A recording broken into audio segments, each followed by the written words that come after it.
생명은 사람의 빛이다라는 말씀 나누기 김경호 목사님 모시고 들어가겠습니다.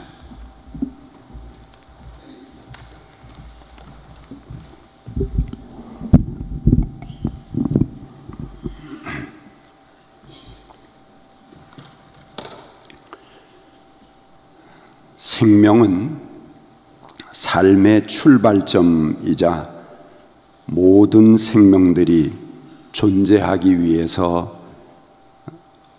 가장 필연적으로 요청되는 것입니다. 어떤 사상도 그 생명의 가치를 뛰어넘을 수는 없습니다. 엄중한 법이라 할지라도 그것의 존재 이유는 각자의 생명을 지키기 위한 것입니다. 그러기에 자신의 생명을 지키기 위해서 부득이하게 다른 생명을 희생시키는 경우가 발생하더라도 그것은 정당방위로 무죄가 됩니다. 생명은 모든 살아있는 것들에 양보할 수 없는 권리이며 모든 사상과 이념과 제도가 추구해야 할 궁극적 목표입니다. 그러나 우리의 현실은 그렇지 못합니다. 지금 유가족의 아주 가슴 저리는 그런 증언을 우리가 들었습니다만, 바닷속의 어린 생명들이 수장되고 한참이 지나도 도대체 왜 그런 일이 일어났는지 그 이유조차 알지 못합니다. 이런 일을 사전에 예방하고 사건이 생기면 신속하게 구조해야 할 국가는 자신이 해야 할 일을 완전히 거꾸로 행하고 있습니다. 이유라도 알자는 부모들을 빨갱이라고 몰아붙이고 오히려 진상 규명을 방해하는데 전력을 다하고 있습니다. 국회에서 정한 조사 기간마저 제멋대로 해석을 해서 종결시키고 그냥 일을 덮어 놓으려고만 애를 쓰고 있습니다. 국가는 국민의 생명을 지키지 않습니다. 그들은 부패하고 무능하고 거짓말합니다. 그러다가 급기야는 국가의 공권력이 무고한 시민에게 물대포를 직사해서 생명을 앗아갔습니다. 그런데 이제는 그 시신마저 탈취해서 또 2번 죽이려고 합니다. 가해 당사자인 경찰은 백남기 농민이 돌아가시자 즉시 애동하는 시민들과 그들의 조문과 분향소를 차단할 것을 지시했습니다.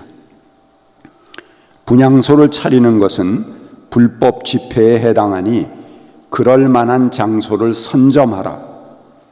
그 과정에서 저항하는 시민들을 현장 검거하라. 라고 선제 지시를 내렸습니다.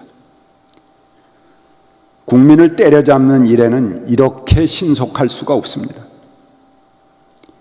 이들은 국민을 잠재적 범죄자로 취급하고 검거의 대상으로 여기고 있습니다. 오늘 제가 생명은 사람들의 빛이다 하는 요한복음의 말씀입니다. 태초에 계신 말씀이 그 그리스도께서 생명으로 이 땅에 오셨고 그 생명은 사람들의 빛이었다 하는 말씀입니다. 이 제목에 따라서 생명, 사람, 빛의 세 파트로 나누어서 말씀드리겠습니다. 오늘 골로새서의 본문은 오직 그리스도만이 모든 것이요 모든 것 안에 계시다라고 말합니다. 생명이신 그리스도는 모든 것이시고 모든 것 안에 계십니다. 과학은 지구상의 모든 생명이 하나임을 밝혀줍니다. 지금까지 밝혀진 생명이 150만 종쯤 된다고 합니다.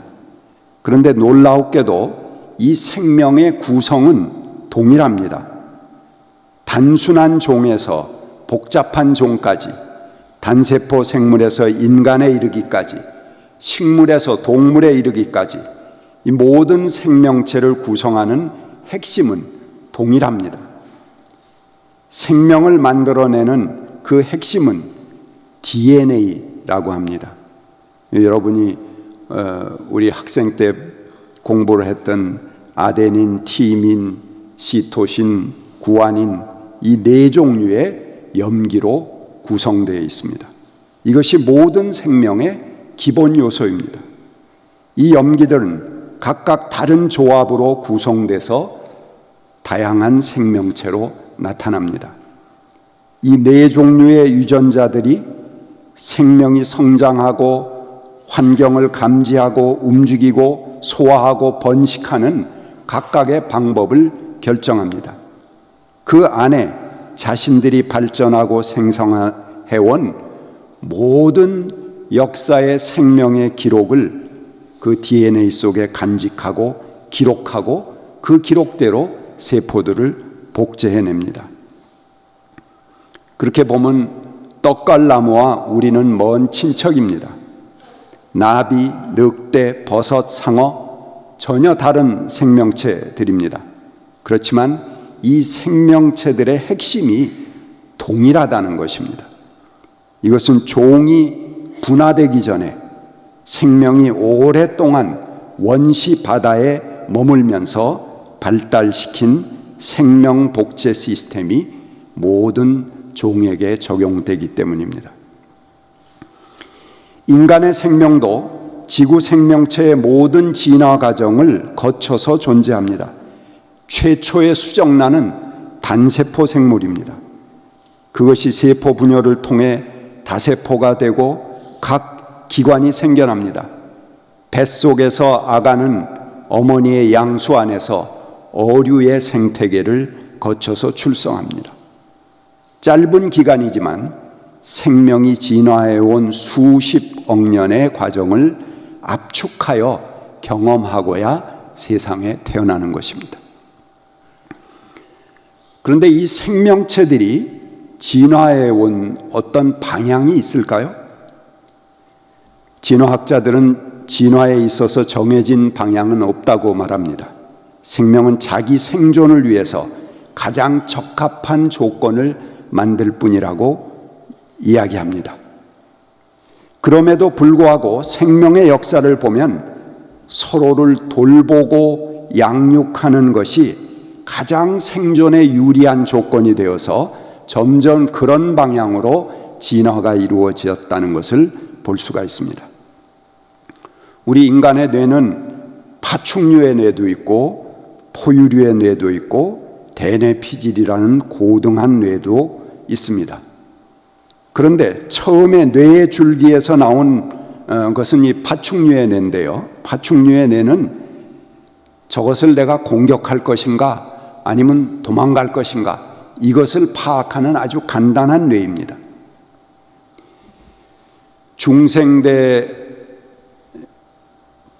공룡의 시대라고 그러죠. 근데 중생된 공룡은 1억 5천만 년 동안 지구에서 생존했습니다. 어마어마한 덩치로 지구를 지배한, 그리고 가장 오랜 시간 지구의 주인이 되었던 그런 생명체입니다. 그러다가 갑자기 이 소행성의 충돌로 공룡들이 사라지게 됐는데요. 이 공룡은 파충류였지만 매우 발달한 파충류였다고 합니다. 나중에 이 고고학자들이 화석을 통해서 발굴한 결과 파충류들이 어린 공룡들을 모아서 양육하는 시스템을 가졌습니다.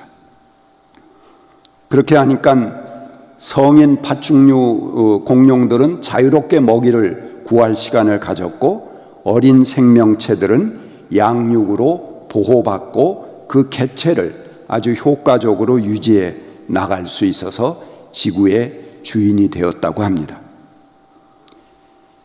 이 공룡 이후에 나타난 포유류들은 아주 특별한 특징을 갖습니다. 이들은 태어나기 전부터 어머니의 뱃속에서 접촉하면서 생명을 잉태합니다. 그러다가 세상에 내놓습니다.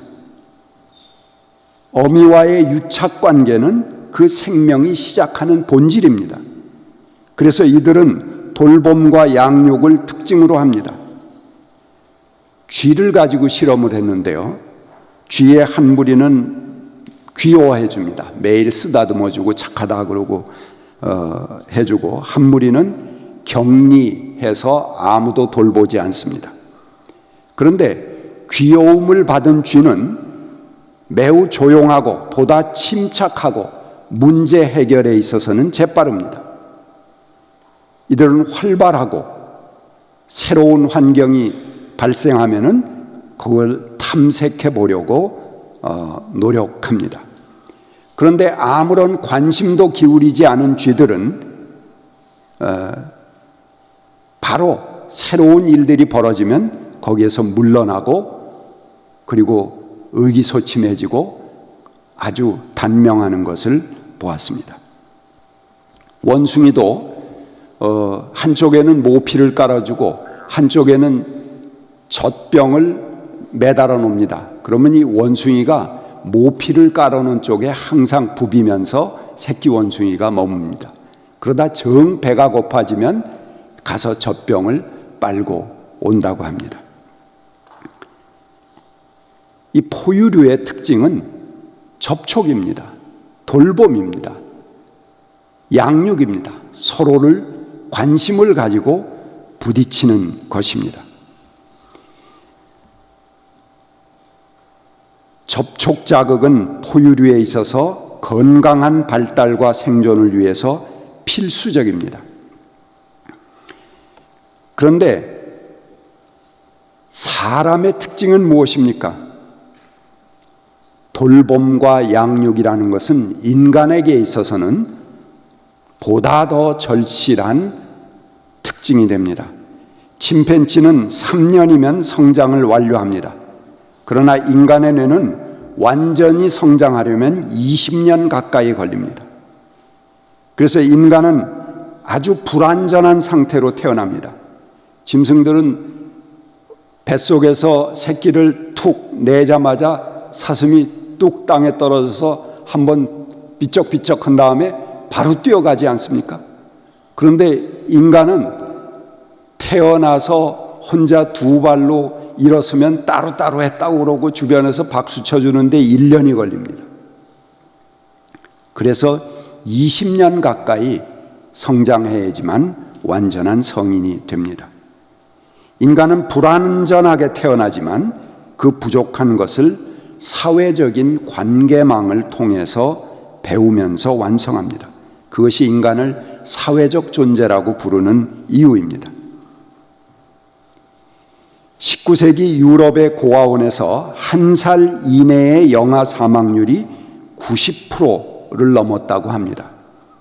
그런데 그 이유를 보니까 보모의 수가 적어서 안아주고 접촉하지 못한 것 때문으로 밝혀졌다고 합니다. 만져준 아기는 그렇지 못한 아기에 비해 50% 빨리 몸무게가 늘어나고 주변에 대해서 보다 주의력을 보였다고 이야기합니다. 그래서 우리가 누군가의 팔이나 손을 만져주는 단순한 일이 사람의 혈압을 내려줍니다. 그리고 말없이 안아주고 쓰다듬고 터치하는 행위로 위기에 처한 사람을 구할 수도 있습니다. 인간은 다른 동물들보다 뛰는데도 느리고 힘도 그리 세지 않습니다. 덩치도 그렇게 큰 편이 아닙니다. 그러나 인간은 불을 사용했습니다. 밤이면 공격해오는 맹금류들을 피하기 위해서 불을 피워놓고 불가에 모여 앉았습니다. 여기서 의사소통이 이루어집니다. 그리고 내일의 전략이 세워집니다. 힘을 합해서 협업을 통해서 자기들보다 훨씬 큰 동물들을 굴복시켜 나갔습니다. 이렇게 사회화하고 서로 단결할 수 있는 인간은 나아가서 삶을 초월해서 죽음 이후의 세계까지도 서로 연대하는 능력을 발전시켰습니다.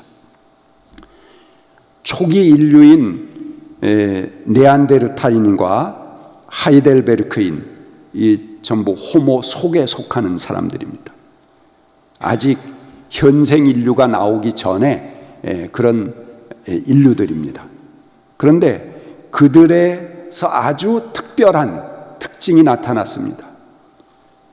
돌아가신 분을 장례하는 문화입니다. 그리고 장례할 때 그 고인이 즐겨 쓰던 손도끼를 부장품으로 넣어준다든가, 또는 먹고 지내라고 사슴을 같이 묻어준다든가 하는 이런 특징이 인간류에 처음으로 나타나는 것입니다. 아주 독특한 문화입니다. 무덤에 부장품들을 넣어주는 것은 고인과 생전에 가졌던 관계들을 죽음 후에도 연결되기를 바라는 문화에서 나왔습니다.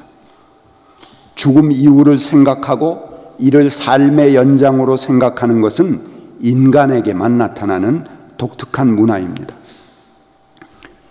현생 인류인 호모사피엔스는 약 20만 년 전에 동아프리카에서 나타났습니다. 그런데 이 호모사피엔스의 특징은 상상력입니다. 인간은 상상력에 의해서 서로 뭉치게 할 수 있습니다. 단결된 힘으로 사회를 변화시키기도 하고 기술의 진보를 이룩하고 문화를 만들어내기도 합니다. 백남기 농민이 물대포로 쓰러지신 날 우리 향림 공동체도 바로 인근 근처에 있었습니다. 그날은 약 13만 명의 사람들이 모였습니다. 그런데 그곳에 어떤 동물들을 13만 마리를 모아 놓았다고 생각합시다. 도저히 통제할 수 없을 것입니다. 그는 아무 누구도 통제할 수 없습니다. 그러나 인간은 가능합니다.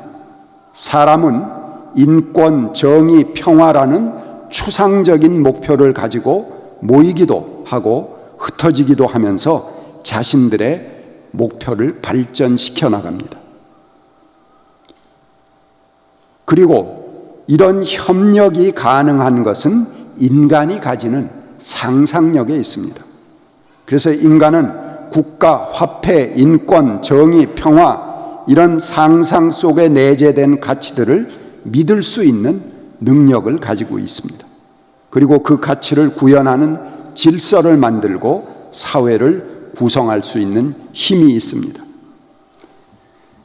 살아 움직이는 생물들의 가장 기본적이고 중요한 특징은 자기 생존의 원리입니다.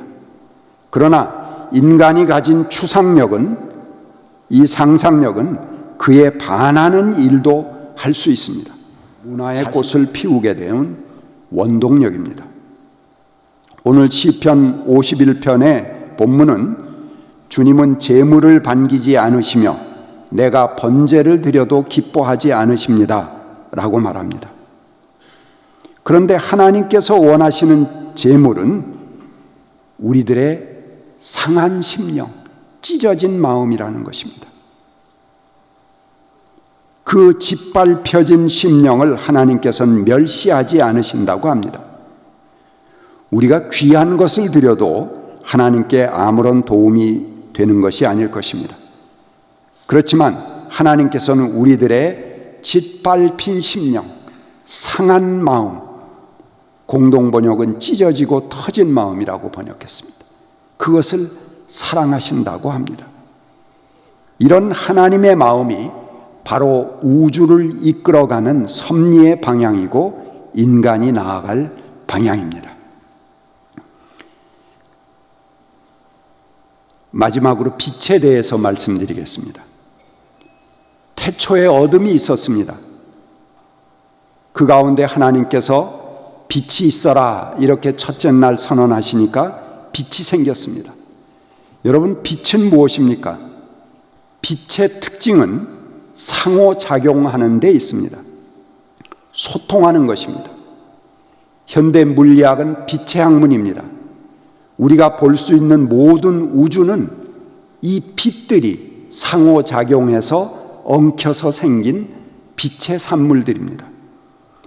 최초 138억 년 전에 빅뱅을 통해서 나온 빛들이 서로 뭉치고 그들이 결합해서 모든 물질들을 생성했습니다.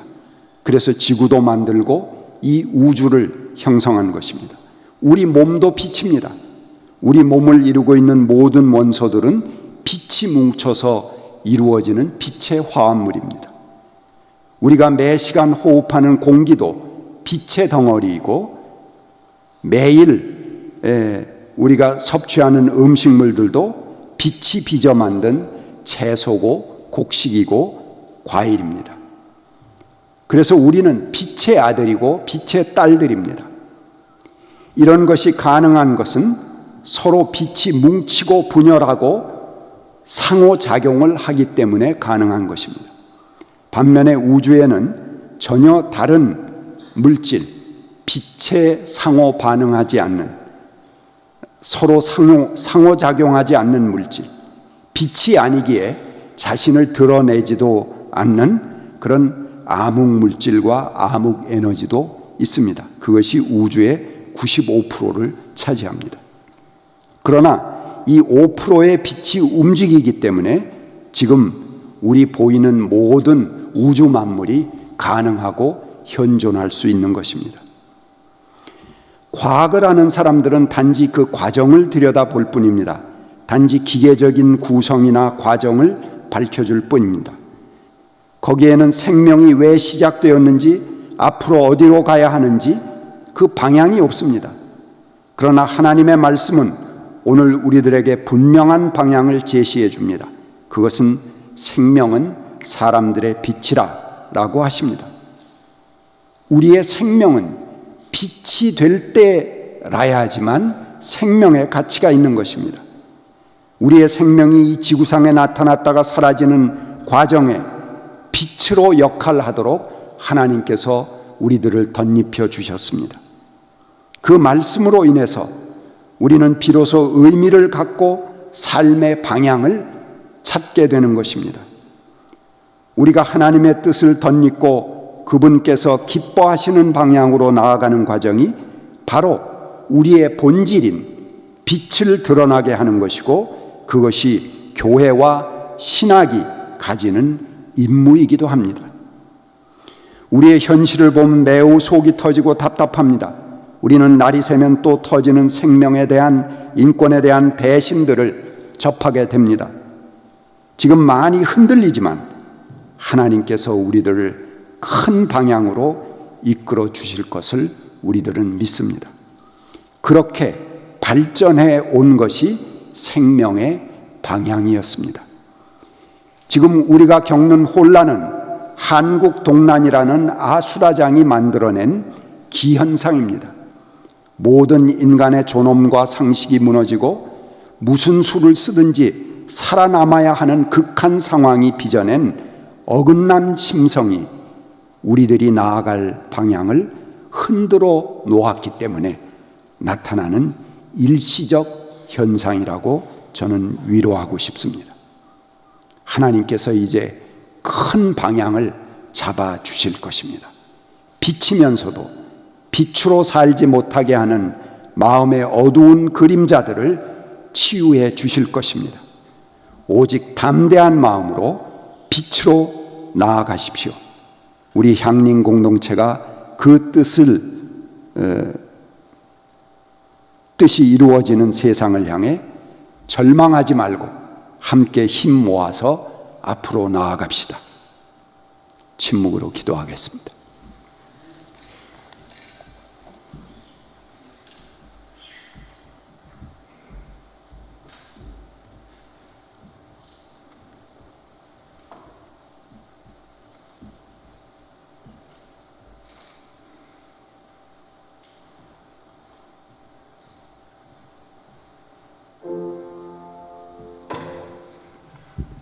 이 말씀 따라 사는 도